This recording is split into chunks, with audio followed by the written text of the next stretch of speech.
বড় আফসোস এবং পরিতাপের বিষয়।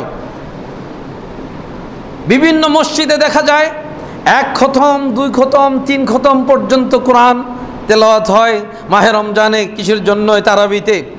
কিন্তু মাশাআল্লাহ হাফেজ সাহেব কি তেলাওয়াত করছেন কোনো মুক্তাদি বুঝার কোনো ক্ষমতা নাই। এত দ্রুত গতিতে তিনি পড়ছেন।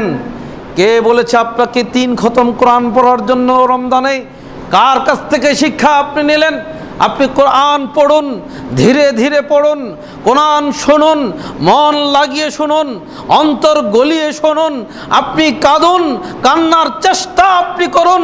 আর তা না করে আল্লাহর রাস্তে বলবো, আপনারা এই তারাবিকে ট্র্যাডিশন হিসাবে নেবেন না যে সবাই পড়ে আমাকেও পড়তে হবে।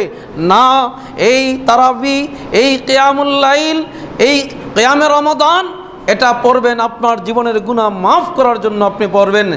আপনি পড়বেন যখন আপনার কষ্ট হয়, আপনি 2 পা দিয়ে দাঁড়িয়ে থাকতে পারেন না, আপনি দাঁড়ানোর আগেই পা দুটোকে বলে দিয়েন, হে পা, তোমাকে দিয়ে আমি যখন হেঁটে ওই সিনেমা হলে কত গিয়েছি আর পাপের কাজে কত দৌড়িয়েছি, তখন তো বলনি যে আমি আর পারছি না, এখন আমার গুনাহ মাফ করাতে আমি চাই, আর তুমি কিনা আমাকে বলো যে আর পারছি না।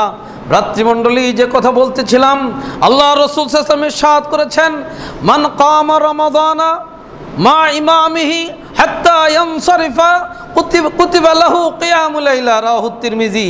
যে ব্যক্তি এই রমাদানের রাত্রিতে ইমামের সাথে শেষ পর্যন্ত তারাবি পড়ল, সারা রাত তার আমলনামার মধ্যে ইবাদত অর্থাৎ এই যে সালাত লিখে দেওয়া হবে। মাআযাল হাজরিন, সেই জন্য এই রমজান ব্যাপী আমাদের হবে পূর্ণ সাধনা। এই সাধনা ওই সাধনা, যেই সাধনা দিয়ে আমার জীবনের গুনাহ ক্ষমা হবে, যেই সাধনা দিয়ে আমার জান্নাত লাভ হবে, যেই সাধনা দিয়ে আমার জাহান্নাম থেকে মুক্তি মিলবে। এই সাধনা থেকে আমরা কখনোই পিছপা হব না।